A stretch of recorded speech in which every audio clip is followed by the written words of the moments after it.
O nosso Deus é bom e misericordioso e está sempre pronto a perdoar aquele que se arrepende do seu pecado e se dispõe a voltar para a sua presença para viver uma vida em obediência à sua santa palavra.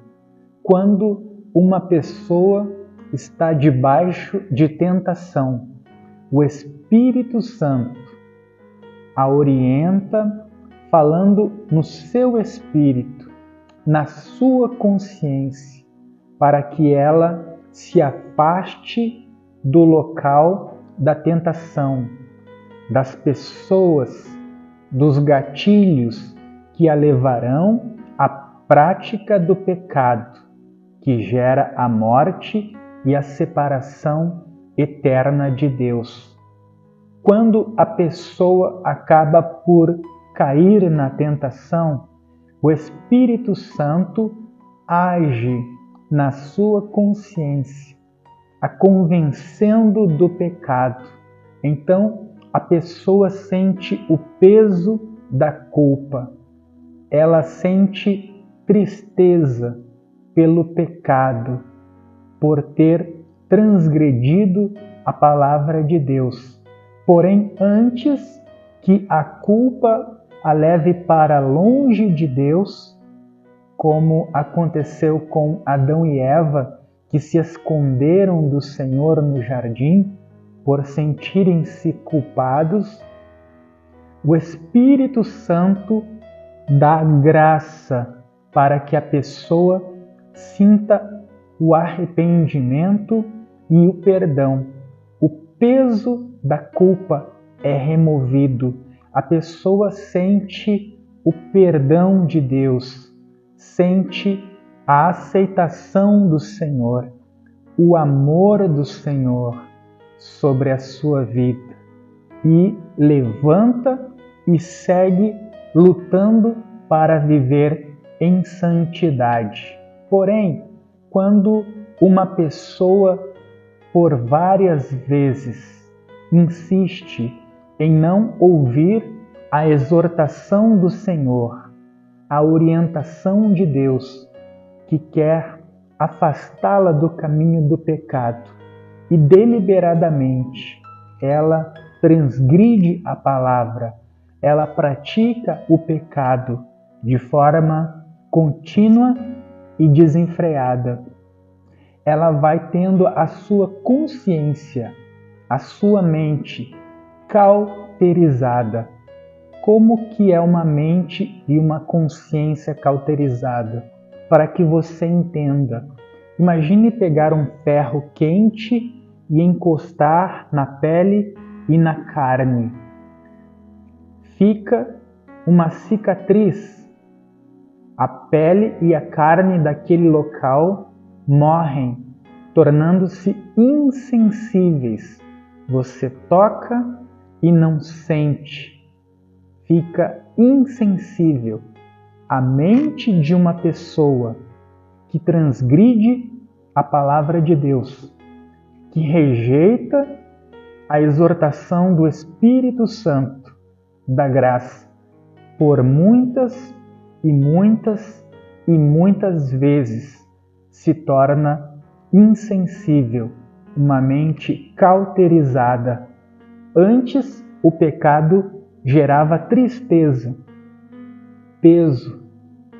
Agora, ela vai deixando de sentir tristeza, o peso da culpa.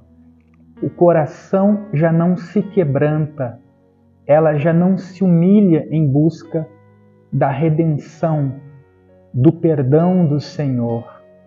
E com o tempo, o pecado que gerava tristeza já não gera tristeza. Ela começa a ver o pecado que ela pratica como normal, como aceitável. Antes, ela se preocupava em esconder.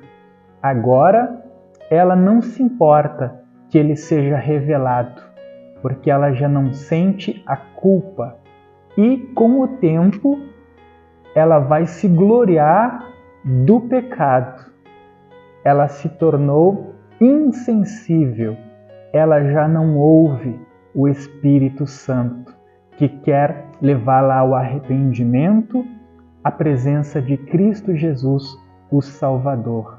É quando ela comete o pecado para a morte, ultrajando o Espírito da graça. Não é que Deus cansou de perdoá-la. O Senhor está ali, falando, levando ao arrependimento, mas o seu pecado constante, frequente, deliberado, a tornou insensível. Então o Senhor fala e ela já não ouve. O Senhor lhe aponta o caminho, mas ela está cega. Ela está morta nos seus delitos e pecados, agora gloriando-se do pecado. Como o alcoólatra, ele bebia uma cerveja escondido uma vez na semana, depois passa a beber 2, 3 vezes por semana. Dali a pouco, aquele pecado deixa de ser pecado aos seus olhos. A pessoa passa a beber, a se embriagar e a se gloriar diante da família e de todas as demais pessoas. Ela passa a ver o pecado como algo aceitável e não há como que o Espírito Santo vai gerar arrependimento. Ela ultrajou o Espírito da graça, rejeitando a sua voz. Então, ela está perdida no seu pecado. Cristo não pode tornar a morrer por ela. Não há o que ser feito. Então, ela, de uma forma insensível, sem mais se preocupar se está pecando ou não, pois está morta espiritualmente, caminha a passos largos para a perdição.